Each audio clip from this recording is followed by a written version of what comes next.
Hello friends, welcome back to my channel. তো আজকের আমি একটা রেসিপি শেয়ার করতে চলেছি। এটা মায়ের হাতের পায়েস, চালের পায়েস। মা খুব ভালো পায়েস বানাতে পারে এবং যারা যারা খেয়েছে তারা সবাই বলে যে কাকিমা প্লিজ একবার শেয়ার করো। তো মা ওই জন্য বললো চল আজকের আমি বানাই আর তুই ভিডিওটা করে শেয়ার করিস। তো চলো দেখে নাও কীভাবে বানাবে। প্রথমে 1 লিটারের ডাবল টোন রেড কাউয়ের দুধ নিয়ে নেবো আর সেটা এলাচ দিয়ে ভালো করে ফুটিয়ে নেব। আর তারপরে কিছু ভিজিয়ে রাখা গোবিন্দভোগ চাল মা ভিজিয়ে রেখেছিল, তারপর সেটা জলটা ঝরিয়ে তাতে ভালো করে ঘি মাখিয়ে রেখে দেবো। আর তারপর এখানে যখন দুধটা ফুটে আসবে ভালোভাবে, তারপরে সেই চালটা দিয়ে দেবো।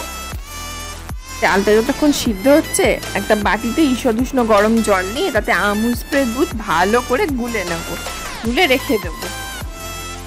আমার পায়েস কিন্তু অলরেডি হয়ে এসছে। খুব সিম্পল রেসিপি এটা, আর এমন কিছু না। দেখো দুধটা ফুটতে শুরু করেছে, চালটাও কিন্তু এর সাথে সাথে গলতেও শুরু করে দিয়েছে।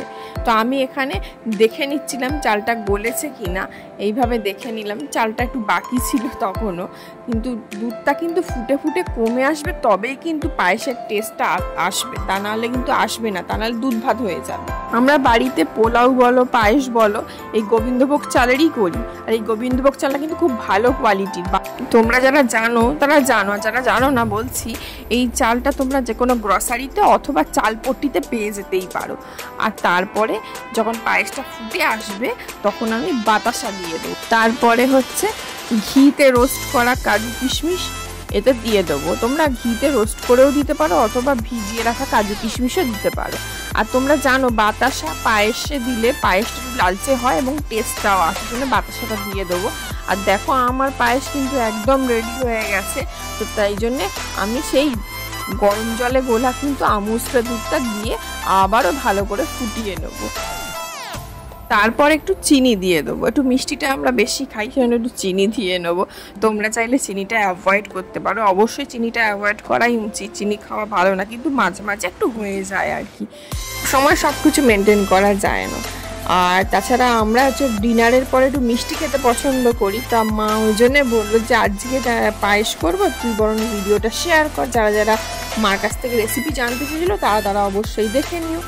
আর এর মধ্যে দেখো পায়েস ফুটতে শুরু করে দিয়েছে, আমার পায়েস কিন্তু রেডি হয়ে গেছে। আর এই পায়েসটা মানে তোমরা যদি ফ্রিজে রেখে খাও, মানে ঠান্ডা হয়ে গেলে তোমরা যদি ফ্রিজে ঢুকিয়ে রাখো তাহলে কিন্তু পায়েসটা আরও বেশি টেস্টি হয়, কারণ পায়েসটা যত জমবে তত খেতে ভালো লাগবে। আর বাঙালিরা জানেই পায়েস যত বাসি হবে তত কিন্তু এর টেস্টটা আরও দ্বিগুণ বেড়ে যায়। আমার পায়েস কিন্তু একদম রেডি হয়ে গেছে, তোমরা বুঝতেই পারছো ফুটতে শুরু করে দিয়েছে। আমি এখানে ফাস্ট ফরওয়ার্ড করে দেখিয়েছি বলে মনে হতে পারে তোমাদের তাড়াতাড়ি পায়েস কী করে হয়ে গেল। তাড়াতাড়ি না, আমি ফাস্ট ফরওয়ার্ড করে ভিডিওটা এডিট করেছিলাম। এদিন রাতে আমাদের লুচি, মাটন আর পায়েস হয়েছিল। তো আমাদের ডিনারে মিষ্টি চলে, মানে মিষ্টি হতেই হবে ডিনারের শেষে, নইলে নয়। তো মিষ্টি নয় কিনে আনতে হবে, নয় কিছু বানাতে হবে। তো মা বললো সে চল পায়েসই করে দিই, পায়েসটা করলে তুই শেয়ারও করে দিবি। যারা যারা জানতে চেয়েছিলো আমার কাছ থেকে কী করে পায়েস করো কাকিমা, তাদের জন্যে কিন্তু এই রেসিপিটা স্পেশালি।